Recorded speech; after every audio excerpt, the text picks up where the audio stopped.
Good morning, class. Thank you for joining me for today's lesson. So today we will be looking at data sources and entry methods. Okay, so one of the first things we need to be aware of in terms of sources of data entry is that one of our first sources of data that we can put into our GIS is the hard copy maps. So the hard copy maps, those would be the paper maps, various types of paper maps that we can find available to us. Other types of paper documents as well can be put into the GIS. So essentially what you have to do is convert that paper map into a digital format that can go into your GIS. So some of the typical types of hard copy maps that would be available would be our feature maps. The next slide would give us some visuals of what those look like. So our feature maps would be maps that are essentially consist of features represented as points, lines, or polygons, which is typical of the vector representation.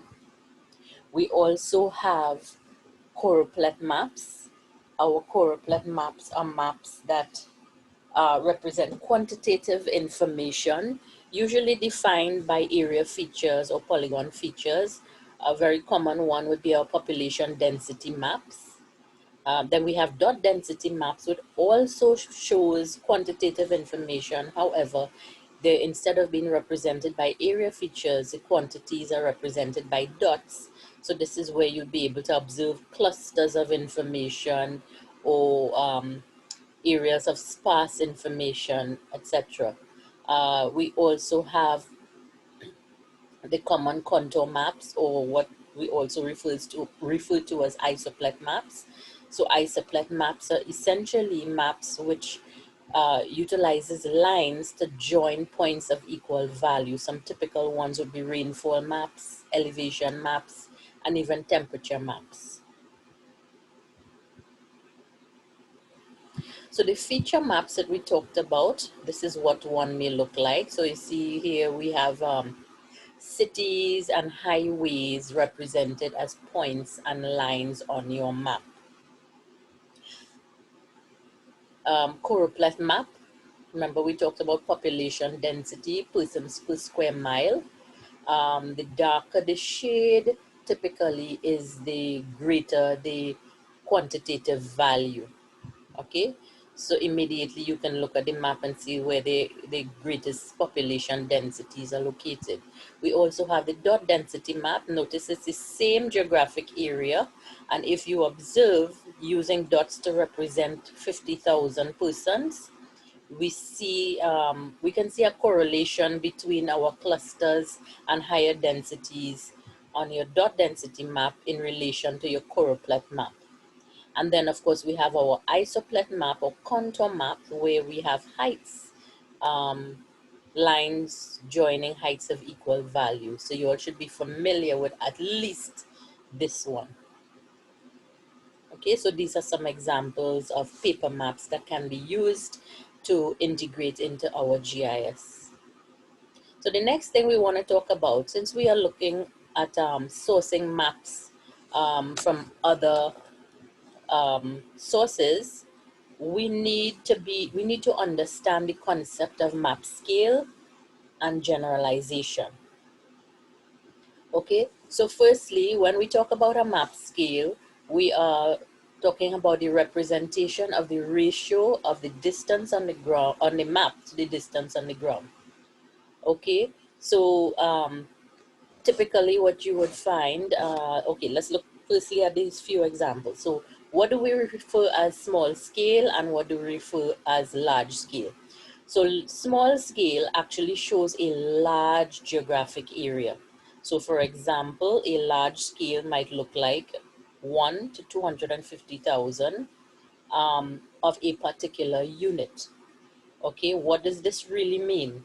It means, for example, 1 centimeter on the ground, sorry, 1 centimeter on your map is actually the equivalent of 250,000 centimeters on the ground. So it's always the same unit on both sides of the ratio.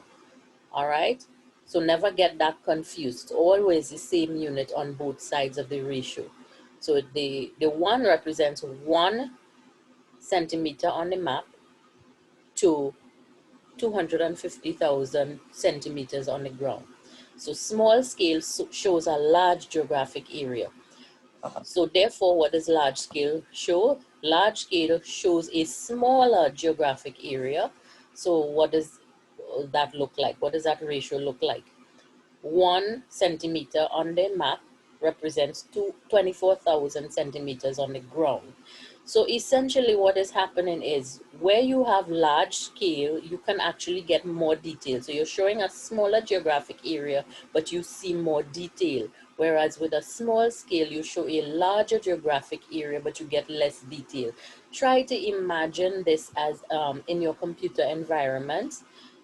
If you're looking, whether it's a map or whether it's a document, when you zoom in, you see less area of the document, but you see more detail. So large scale is the equivalent of zooming in, and small scale is the equivalent of zooming out. Okay, so how does scale therefore affect your data quality? In other words, the level of detail that you can see on your map. Let's look at that. So we have a little table here. We have a list of map scales going from large scale to small scale, right? Let's look at the types of standard errors associated with these scales. So we have error in terms of meters, error in terms of feet. We'll look at the trend we have here. So if we here, we have small scale, we have an approximate locational error, meaning there could be a potential displacement of 24 meters in terms of accuracy, right?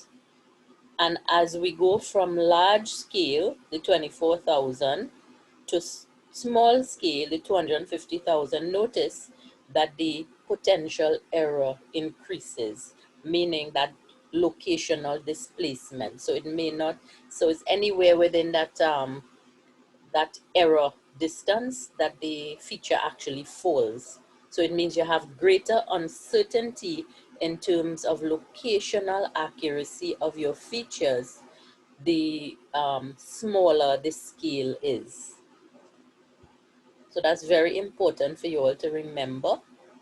So please note, don't confuse small scale by assuming small scale is a small number. It's actually an inverse relationship. So hopefully you all have observed that.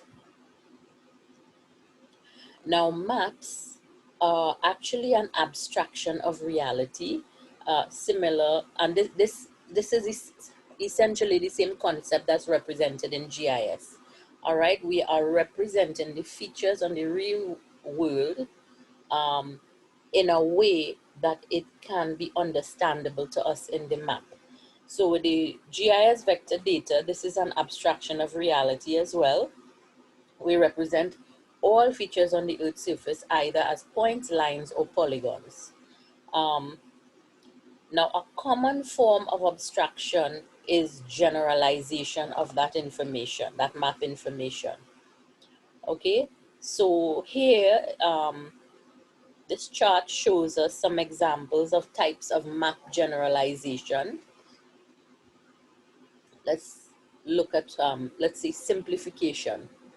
All right, if we look at this, follow with my cursor, if we look at these lines, we see that as we move from this column to this column, we can see where our line is being generalized. So this one represents some detail. Notice how the points or the corners of the lines, you have a lot more points available here representing detail, whereas when we move here, you see a lot less. So we actually have a bit of smoothing of the line. Similarly, smoothing here, you actually see smoothing of the line. So in reality, the line is not that smooth, but for visualization and representation on a map, you have made decisions to generalize. Aggregation. If you look again, follow with my cursor, you see what looks like two roads intersecting and what appears to be ruins. The little blocks represent the numbers of ruins. But when we generalize, we see that we don't have as many blocks. Okay? And then we have a few other examples here. Look, we have exaggeration. Again, imagine this is a coastline, this is your bay. What we've done is exaggerate the inlet, making it wider for better representation. Now, why would we choose to generalize? When we make maps, there are two types of maps that can be made, or essentially two purposes for maps. Um, we can have maps showing a high amount of detail, or we can have generalized maps. Now, when you use generalized maps, those generalized maps would be for small scale maps, in other words, for large areas where it's really for visualization, so you can get um, a reasonable grasp of what the map and the features on the map look like. So in that case, generalization does not require a whole lot of detail, so it is acceptable for you to use that type of map. However, if you require a map where you need to extract measurements and details, you need a detailed map. And for example, a large scale map will give you those kinds of details.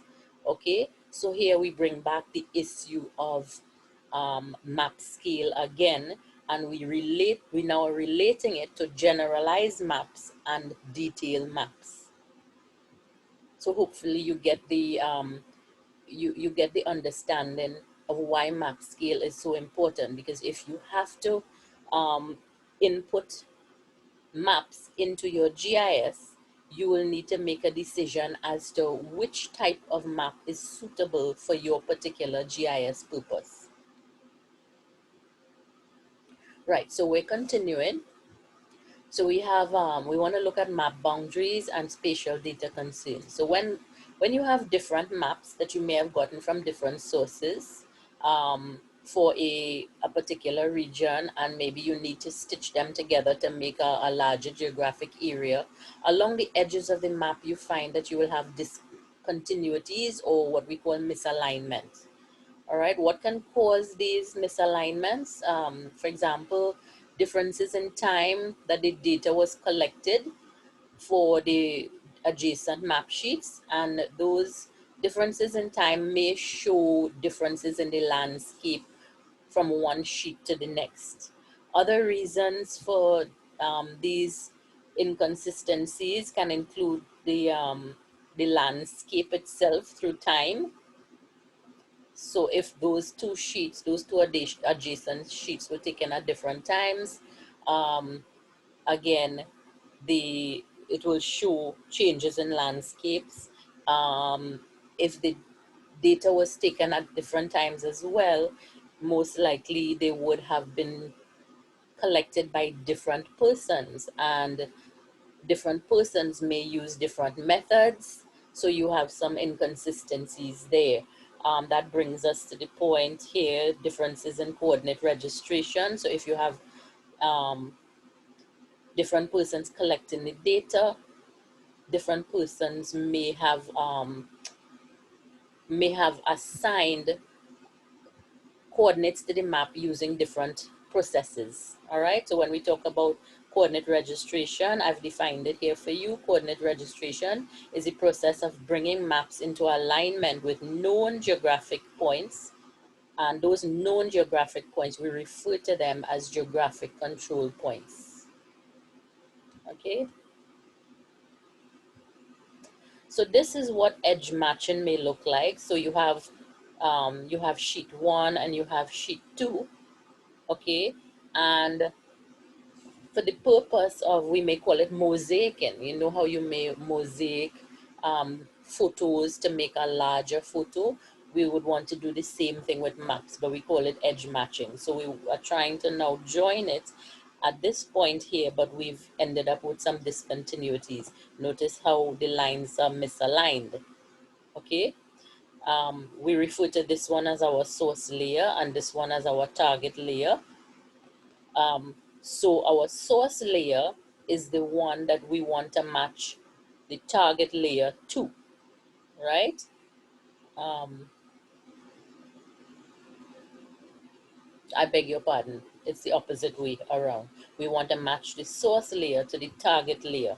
So what we do is we choose the target layer. This one is our target layer because we are more confident about the accuracy of this layer, meaning the locational accuracy.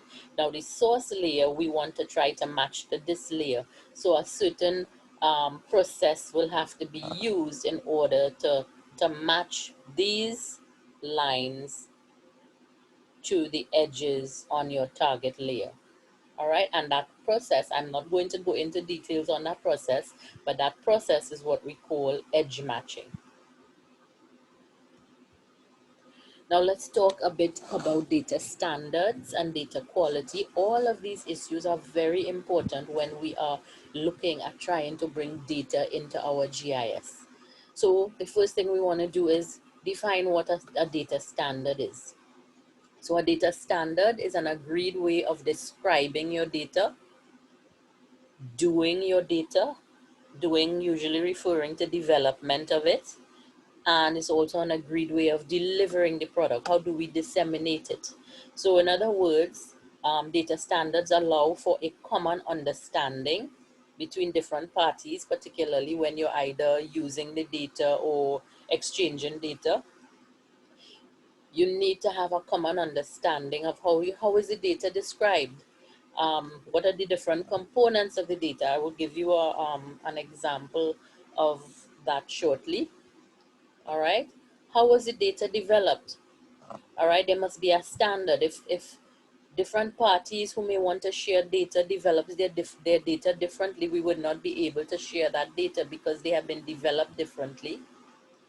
And also delivery of the data. So delivery of the data standards are necessary in order to be able to share that data as well, because delivery issues could involve things like data formats. If data is presented in different formats and exchanged with different persons, how do we use these different formats? Okay, so these are some uh, basic definitions of data standards. All right, so now let's look at some types of data standards. All right, so types of data standards may, as I mentioned, be file formats. Now, in GIS, with the vector data, we use a data format called shape files. Okay, um, so we have file formats. So for example, various GIS data producers who may produce vector data, everybody knows that it is a standard to produce a shapefile. Okay. Data standards may include methods of access. So there should be standard methods of accessing the data, such as opening it in your GIS software, standards for documenting and delivering. So remember, delivery would be disseminating and sharing your data. Documenting would be, again, on the next slide, I will show you what documenting standards might look like. So for example, an international, an ISO standard, 19,115. This one is specific to metadata standards in GIS, geographic information. All right. Then we have analysis standards. So analysis would be talking about processes of handling and manipulating the data. So this is used to ensure the most appropriate methods are used and the best information is provided. Now, analysis standards would be most appropriate within an organization, not across organizations, but within an organization. For example, standardization of analysis and how the data is to be handled, for example, to produce a specific outcome. So an organization will want a specific type of data, so therefore your data must be handled and processed in a particular way to produce the particular type of data that you are looking for. So when I refer to standard workflows, I'm talking about the method that would be used. Then we also have types of standardizations in terms of professional or certification standards. Now, some of you may be aware that there are different types of disciplines that require certification, like doctors, engineers, and a lot of different uh, professions require standardization. So what does that really mean? Professional certification, professional or certification standards. These are used to establish standardization so that you can have confidence that the person has a certain level of education, a certain level of knowledge, and or a certain level of experience. So for example, GIS practitioners, Esri, the developers of the ArcGIS software, they now have a GIS professional certification. Um, so standard use for one discipline may be inappropriate for another, right? For example, certification um, for cadastral surveying cannot be used to expect a certain level of professionalism for um, the discipline of forestry. Now, the metadata I talked about in the previous slide, the ISO 19,115, the standard for GIS data. Let's first describe what we mean by metadata. Metadata is essentially information about data. So it's information about spatial data, meaning geographic information, and this provides standards in describing the data and facilitating data exchange. So what are some of the types of information that would describe your data? The content of the data, for example, is it forestry? Is it soils? The source of the data, in other words, who produced it. Lineage would be really describing the different stages and um, different manifestation of the data from one stage to the next. Methods that have been used, for example, did you do digitizing? Did you capture it from remote sensing? Who developed it? Who was a particular person in what organization?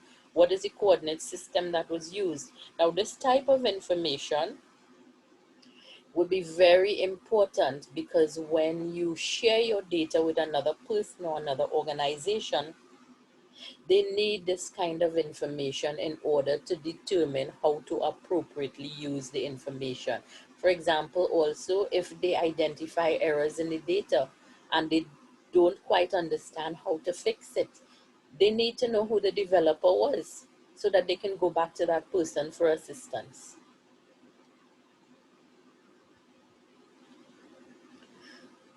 So spatial data standards are clearly defined methods used for structuring or developing your data, describing and delivering the data. Standardization is necessary to facilitate the integration of GIS data set from different sources. So as we mentioned, if you're collecting data from different sources, different organizations, for you to bring together in your GIS, you need that metadata standard. You need common file formats. And for example, even if you don't collect them in the standard format that you are using, you still need the information as to what format the data is in. So if you need to do conversions or transformation, you know what your original data format is so that you can convert it into the format you need, right? So that information, that, that standardized information is important. Okay,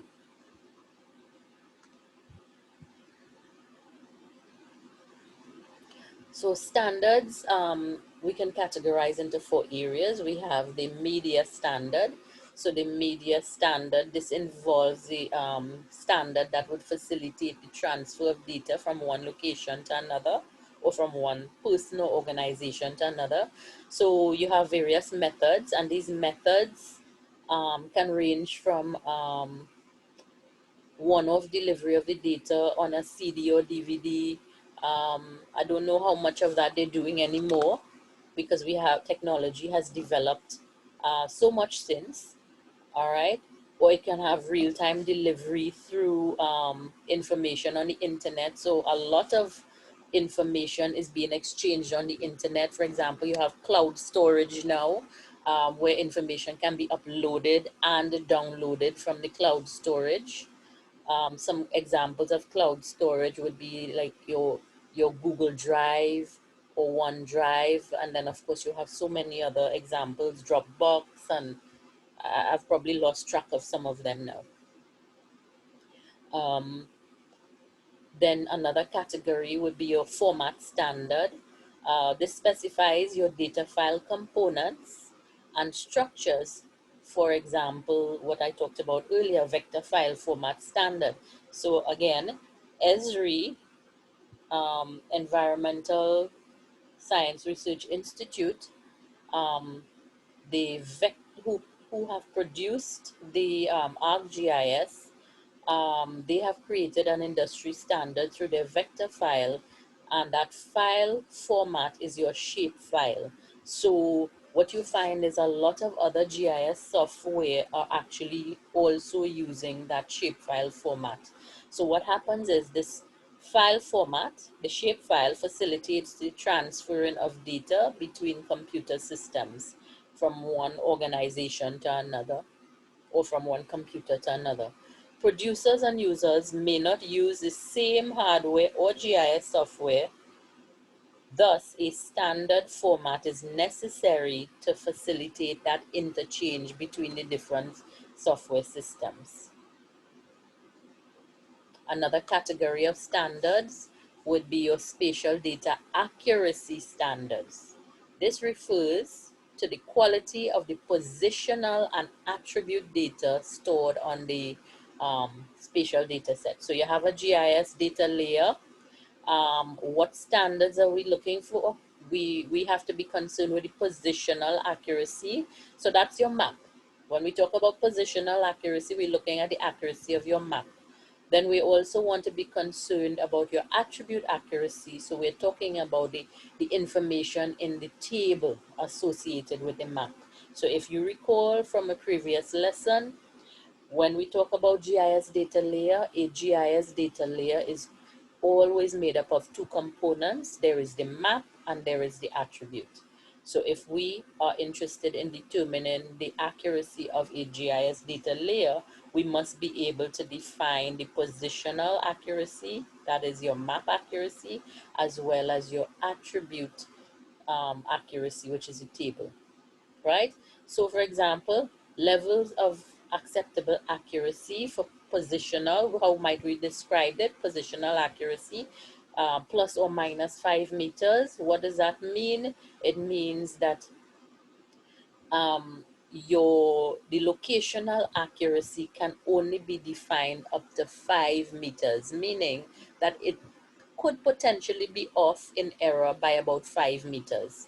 The smaller the number, the more accurate it is. The larger the number is, the less accurate it is. All right.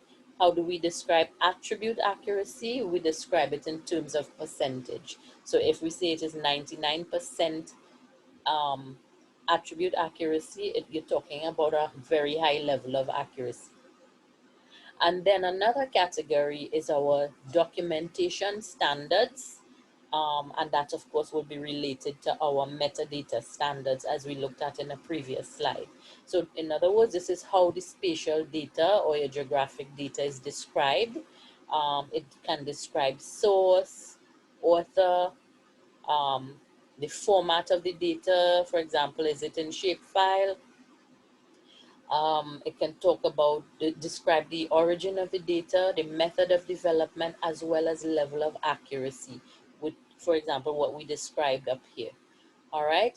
So the metadata information that we looked at on the slides previous, um, tools are available in the ARC catalog component of your ArcGIS, um, to help you actually easily document this information. Now, this ARC catalog component of your ArcGIS is really, we can liken it on to Microsoft Office. For example, Microsoft Office is a suite of software where you have different software available. You have Microsoft Word, PowerPoint, Excel, etc. So ArcGIS is like that. So you have ArcMap, which is for your mapping and visualization, and then you have Arc Catalog, which is for your attribute data development. Okay, so at this point, I think this would be a good place for us to take a brief break. So I will end this video here and we will continue in part 2.